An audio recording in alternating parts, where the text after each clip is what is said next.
let's move on to our next game.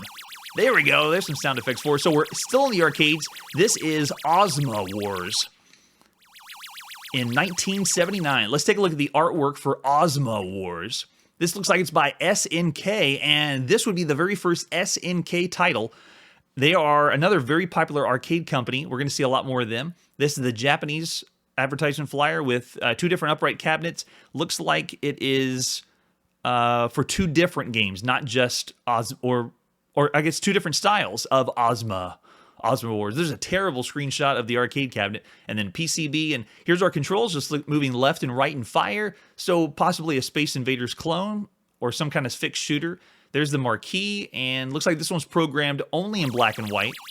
We're still seeing some of those in the late 70s, and we got different versions, but they're just different sets. All right, let's do it. We're stepping up to the arcades. It's December 1979, playing Ozma Wars in the arcade. There we go. We got a little bit of artwork on the sides. May not have been the actual arcade artwork, but they did take some of the graphics from the game. Ozma Wars, let's travel and fight. Space World. Okay, there we go. So it is a fixed shooter. Planes at the bottom. Looks like I haven't started the game. This is the attract mode. And it looks like we have an energy meter, credits. This one did not come with a manual, so we'll just wing it. But this is SNK, so this was the first one we've seen, possibly the very first SNK video game. All right, let's put a quarter in and see what happens. Still 25 cents. There we go. Push 1 player button. So this is Shin Nihon Kikaku, which is SNK, before they shortened it and used just the acronym SNK. All right, so 1 player stepping up to the arcade. Here we go. Ozma Wars. Looks like I have a dock. Okay, oh, the dock gives me more energy if I hover over it. Okay, cool. All right, and then after the dock, I have a shooter left and right, and one fire button. And if you notice how the planes are getting different colors as they come up, and it is using a color strategy to help save on memory. That's why they're not staying the same color, and they change as they go down. Because they wanted the star field to be different colors, you can see the star field behind them has yellow, fuchsia, teal, and as the characters move past those stars of that color, then the character or the ships are the same color as well. So they're using a more rudimentary color strategy to help save on memory. Oh, and here we go. This one has homing missiles on it. But it is a fixed shooter. It is using energy, I guess. Every time I use a shot, it uses energy, so I have to make sure I carefully plan my shots. Oh, and this one I can't shoot when they're sideways. And sound effects, oh, I'm dead. But sound effects are holding the same sound effect the whole time. So it's like constantly shooting. And then boom, I blow up and then everything goes silent. Game over, player 1.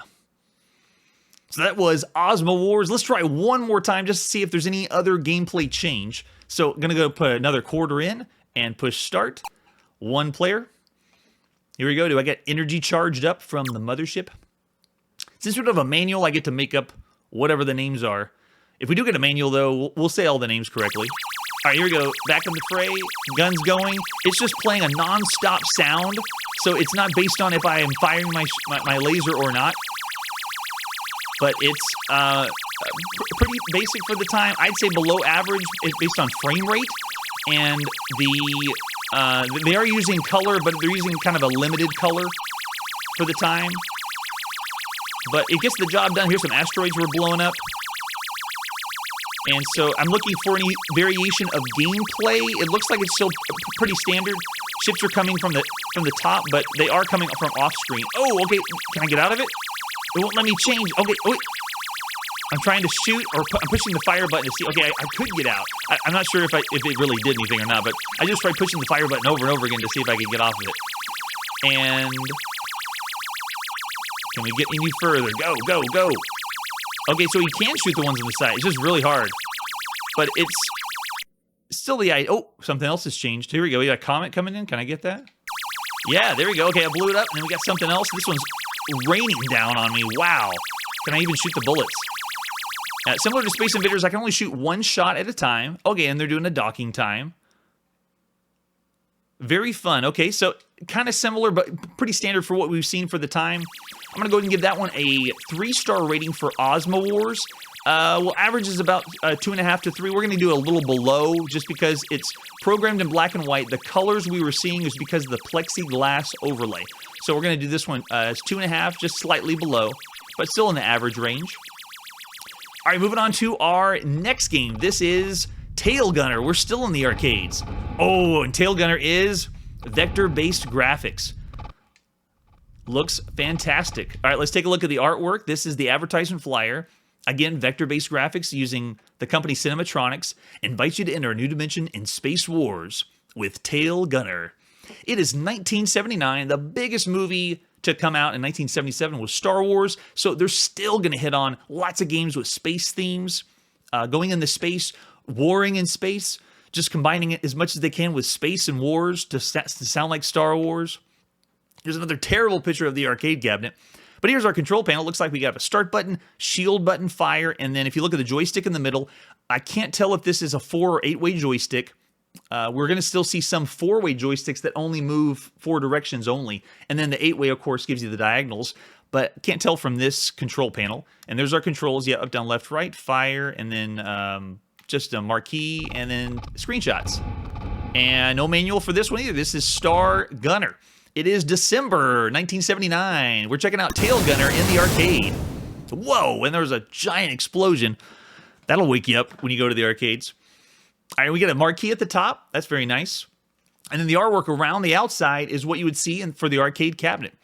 Really enjoy when we get to see the authentic look of what the arcade cabinet is. And in the very top right, you can see there are instructions, kind of harder to see, but it's just giving you how to play. Put a coin in, the joystick positions energy cannon sights, the fire button triggers energy bolts, and the shield button, if you hold it down, when the ships are leaving the screen, the shields will bounce ships back into the target area. And then it says, if you're left-handed, use the alternate button set. So that's nice. If you destroy all 3 ships, you get a bonus point. And then when the game is over, when 10 ships have left the screen. So that's pretty rudimentary for TailGunner. What I'm really excited about is the vector graphics. Look at the attract mode. This is planes flying at us. Just like Star Wars. All right, let's put a coin in and see what it's up. So there's my first coin in, 1 credit. I'm going to push start. And here we go. This is TailGunner. Okay, so it's using a first-person... I wouldn't call it first-person because I'm only controlling the reticle. But the reticle's moving around and the ships are flying at me. There we go, yeah. But it's not a fixed shooter, and this isn't a first-person shooter. It's just using a reticle on the screen. And so that's all I have control of. It's just moving the reticle around and then firing. And then, there we go, I can push my shield button to bring my shields up, and I can bounce some ships off. Yeah, there we go, like that. So that's just based on the timing. If the ships come too close, then you pull up your shields and then take a shot when they're bounced off. And going for higher and higher points, love the sound effects. Oh yeah, so again, pulling up the shield at the right time. I don't see anything that's indicating if I have limited shields. Possibly, yeah, nothing saying I have limited shields. But you use them at the right time and they bounce off the screen. That is awesome. Oh, okay, one got a piece of me, but I'm still going, able to play some more. And you can get all 3 to bounce off. Let me see, does it make my score go down lower if I use shields? Oh, okay, it messes up the time. If you look at the top of the screen where the 44 is, I think that's the timing. Yeah, that's how long I'm able to play. So if I use the shields more, I'll just get less time to play. All right, so it plays really well, very simple, but it is only controlling the reticle on the screen. And a lot of video games are going to use that tactic where you don't really have a lot of control, but you feel like you have a lot of control. We played other games in the past, early 70s, that you had control of the movement like you were flying the ship. And even the controller for the arcade was a cockpit, like you're in the cockpit of a starship, able to shoot everything. So kind of simple. They've used this also tactic when they have a gun, like a light gun, where all you do is move the reticle around and then shoot. But love the graphics, love the sound effects. That is excellent. All right, so for star rating, this is similar to what we've seen at the time. I'm going to go ahead and give it a slightly above average for the graphics and sound, but the just the reticle only to control, it's not too much better. So 3.5 stars for TailGunner.